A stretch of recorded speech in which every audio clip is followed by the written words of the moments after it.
احرام مصر کیا ہے؟ ان کی تعمیر کیسے ہوئی؟ احرام مصر کتنے سال پرانے ہیں؟ احرام اپنی پیچیدہ اور پراسرار کی وجہ سے مشہور کیوں؟ کیا احراموں کی تعمیر خلائی مخلوق نے کی؟ احرام مصر کی تعمیر کی پیچیدہ ترین گتھی حل ہو گئی۔ سائنسدان ممکنہ جواب جاننے میں کامیاب کیسے ہوئے؟ جانیے خبر پوائنٹ کی سٹوری میں۔ احرام مصر دنیا کے عجائبات میں سے ایک ہے جس کی تعمیر کے حوالے سے بھی کئی ابہام پائے جاتے ہیں اور اس کی پراسراریت بھی سیاحوں کا دل دہلا دیتے ہیں، مگر پھر بھی کبھی کوئی بھی ابھی تک یہ جان کیوں نہ سکا کہ ان کی تعمیر کب، کس نے اور کیسے کی۔ پہلے تو آپ کو بتائیں کہ یہ احرام ہوتے کیا ہیں۔ مخصوص شکل کے مخروطی مقابر کو احرام کہا جاتا ہے۔ اس کی واحد احرام یعنی پرانی عمارت ہے۔ احرام مصر کا شمار انسان کی بنائی ہوئی عظیم ترین تعمیرات میں ہوتا ہے۔ یہ احرام زمانہ قدیم کی مصری تہذیب کے سب سے پرشکوہ اور لافانی یادگار ہیں۔ ماہرین آثار قدیمہ میں یہ اتفاق پایا جاتا ہے کہ ان احراموں کی تعمیر کا مقصد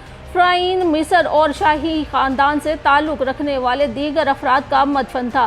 احرام مصر میں غزہ کا عظیم احرام دنیا کے 7 عجائبات میں سے وہ واحد عجوبہ ہے جو ابھی تک اپنی اصل حالت میں موجود ہے۔ اب آپ کو یہ بھی بتا دیں کہ احرام مصر خلائی مخلوق نے نہیں بنائے تھے۔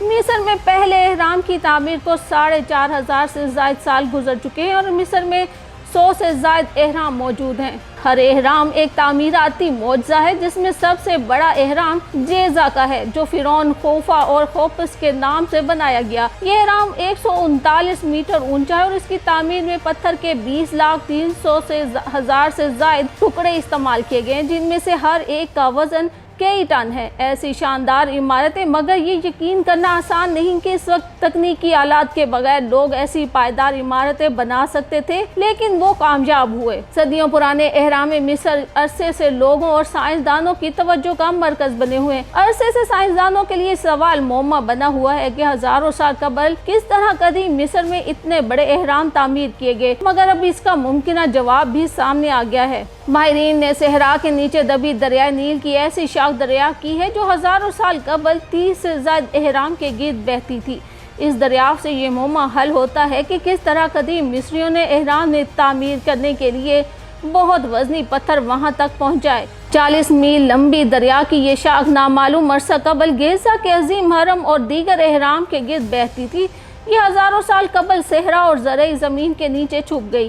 ایک نئی تحقیق میں مطابق دریا کی موجودگی سے وضاحت ہوتی ہے کہ کیسے 4700 سے 3700 برسوں قبل 31 احرام اس وادی میں تعمیر ہوئے جو اب ویران صحرائی پٹی میں بدل چکی ہے۔ یہ وادی مصر کے قدیم دارالحکومت منفس کے قریب موجود ہے اور یہاں گیزا کا عظیم حرم بھی موجود ہے جو دنیا کے قدیم 7 عجائبات میں شامل واحد ایسا عجوبہ ہے جو اب بھی موجود ہے۔ جنرل نیچر کمیونیکیشن میں شائع ایک تحقیق میں دریا کی اس شاخ کو دریافت کیا گیا۔ ماہرین آثار قدیمہ کافی عرصہ سے یہ خیال ظاہر کر رہے تھے کہ قدیم مصر میں دریا کو ہی احرام کی تعمیر کے لیے استعمال کیا گیا تھا، مگر اب تک کسی کو زمانہ قدیم میں بہنے والے دریا کے مقام ساخ یا حجم کے بارے میں معلوم نہیں تھا۔ تحقیقی ٹیم نے ریڈار سیٹلائٹ ٹیکنالوجی کا استعمال کر کے دریا کی اس خفیہ شاخ کو دریافت کیا۔ اس مقام کے سرویز اور نمونوں کی جانچ پڑتال سے دریا کی موجودگی کی تصدیق ہو گئی۔ محققین کے مطابق کسی زمانے میں یہ دریا بہت طاقتور ہوتا تھا،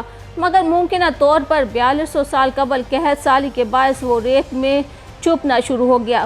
گیزا کا عظیم حرم اس چھپے ہوئے دریا کے کنارے سے محض 1 کلومیٹر کی دوری پر موجود ہے۔ اس حرم کی تعمیر کے لیے 23 لاکھ بلاکس استعمال ہوئے تھے اور ہر بلاک کا وزن 2.5 سے 15 ٹن کے درمیان تھا۔ محققین کے مطابق بیشتر احرام بھی دریا کے ارد گرد ہی واقع محسوس ہوتے ہیں اور یہ اندیا ملتا ہے کہ اس دریا کو تعمیراتی سامان پہنچانے کے لیے استعمال کیا گیا۔ ان کا کہنا تھا کہ دریا سے یہ اندیا بھی ملتا ہے کہ احرام مختلف مقامات پر کیوں تعمیر کیے گئے۔ ان کا بتانا ہے کہ دریا کا راستہ اور بہاؤ وقت کے ساتھ بدلتا رہا اور اسی وجہ سے مصری شہنشاہوں نے مختلف مقامات پر احرام تعمیر کیے۔